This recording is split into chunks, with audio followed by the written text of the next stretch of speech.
প্রথম দিকে যারা আমরা কন্টেন্ট ক্রিয়েশনে আসতে চাই তারা কিন্তু একটা দ্বিধাদ্বন্দ্বতায় পড়ে যায় যে আসলে পেজ নিয়ে কাজ করবে নাকি হচ্ছে প্রোফাইল নিয়ে কাজ করবে। তো আমি শিওর আজকের এই ভিডিওটা পুরো শেষ পর্যন্ত দেখলে আপনি ক্লিয়ার হয়ে যাবেন আপনার এই 2026-এ এসে পেজ নিয়ে কাজ করা ভালো হবে নাকি হচ্ছে প্রোফাইল নিয়ে কাজ করা ভালো হবে, এবং এটাও জানতে পারবেন কোথায় খুব দ্রুত সফল হতে পারে। So late get started. প্রথমে চলে আসি পেজের ক্ষেত্রে। পেজের ক্ষেত্রে কি হয়, আমরা যখন হচ্ছে প্রথম ভিডিও আপলোড করি সেই ভিডিওটা রিচ খুব কম হয়, এন্ড হচ্ছে যে রিচ গুলো আমরা পাই সেগুলো হচ্ছে অর্গানিক অর্থাৎ অথেন্টিক। আমাদের যাদের সাথে কানেক্ট নাই, যারা আমার এই পেজের ফলোয়ার না, তারা নতুন আমার এই ভিডিওটি দেখতেছে। এরকম হওয়ার পর যখন আমার ভিডিওটি তাদের পছন্দ হয় তারা আস্তেই করে ফলো বাটনে ক্লিক করে ফলো দিয়ে রাখে, আমার ভিডিওতে লাইক করে, কমেন্ট করে। আর হ্যাঁ, আপনি ভিডিওটা দেখছেন অবশ্যই একটা লাইক, কমেন্ট এন্ড নিউ হলে ফলো। আর হ্যাঁ, ইউটিউব থেকে দেখলে সাবস্ক্রাইব প্লিজ। আমি কিন্তু নিজেও পেজ নিয়ে কাজ করি। আমার সাথে যারা হচ্ছে দীর্ঘদিন ধরে কানেক্ট তারা কিন্তু জানবেন যে আমি নিয়মিত কন্টেন্ট তৈরি করি না, এবং আমি বিশ্বাস করি যে আমি যদি নিয়মিত কন্টেন্ট আপলোড করতাম তবে আশাবাদী যে আমি সফল হয়ে যেতাম। 2024 সালে আমি এই পেজটি ক্রিয়েট করছিলাম।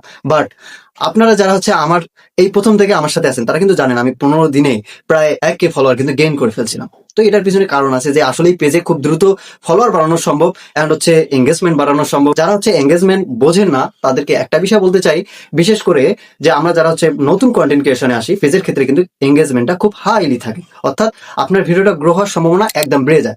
সো এই যে আমার এই যে ভিডিওর ক্যাটাগরি এন্ড আমার প্রায় 500 ফলোয়ারে আমার অনেক রিস্ক পেয়ে গেছিলাম। 500 700 এরকম করে প্রত্যেকটা ভিডিওতে কিন্তু আমি রিস্ক পেয়ে গেছিলাম। কিন্তু অনেকের হয় যে যারা হচ্ছে প্রথমে আপলোড দেওয়া শুরু করে ধৈর্যহীনতার কারণে তাদের ভিডিওতে কিন্তু কোনো ভিউ হয় না। কেন হয় না?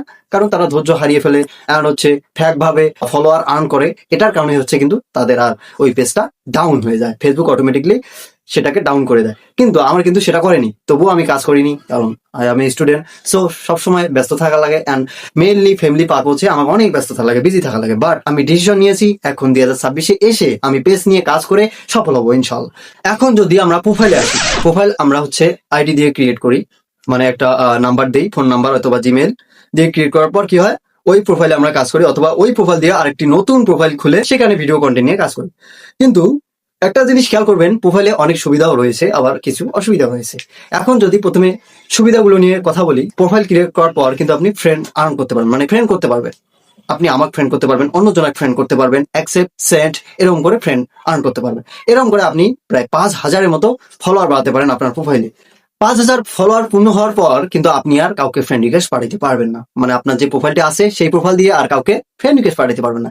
এটা কিন্তু একটা অনেক বড় মাইনাস পয়েন্ট। বাট একটা সমস্যায় পড়তে হয় সবসময়, যে আপনার যে এঙ্গেজমেন্ট যদি প্রোফাইলে কমে যায় তাহলে কিন্তু একবারে রিচ ডাউন হয়ে যায়। এই মুহূর্তে যে আমার ভিডিওটি দেখতে পাচ্ছেন, আমি কিন্তু অনেক দিন পর ভিডিওটি আপলোড করতেছি, তবুও দেখবেন আমার ভিডিওটিতে 400-500 ভিউ আসবে। সো দেখতে পাচ্ছেন যে আমি যদি আমার নিজের অথেন্টিক পরামর্শ আপনাদের দিতে চাই, এই যুগে এসে অবশ্যই আপনাকে উচিত একটি পেজ নিয়ে কাজ করা। আর পেজের কথা যদি বলতে চাই, পেজেও অনেক নেগেটিভ দিক থাকে।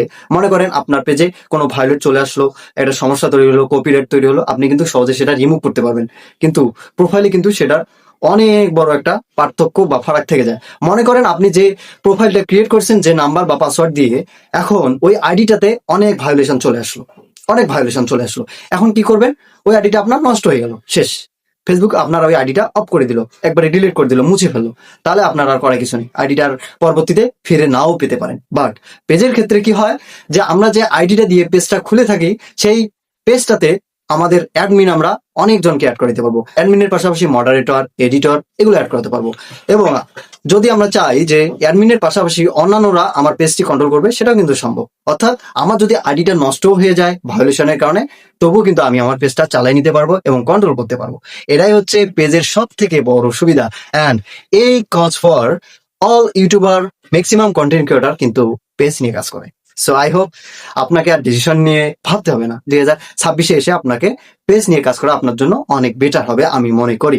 সো অবশ্যই কমেন্ট বক্সে জানাবেন আপনি পেজ নিয়ে কাজ করতেছেন নাকি হচ্ছে প্রোফাইল নিয়ে কাজ করতেছেন। যারা হচ্ছে কন্টেন্ট ক্রিয়েশনে আসতে চায় তাদেরকে বলবো, ভাই আপনি পেজ নিয়ে কাজ করেন।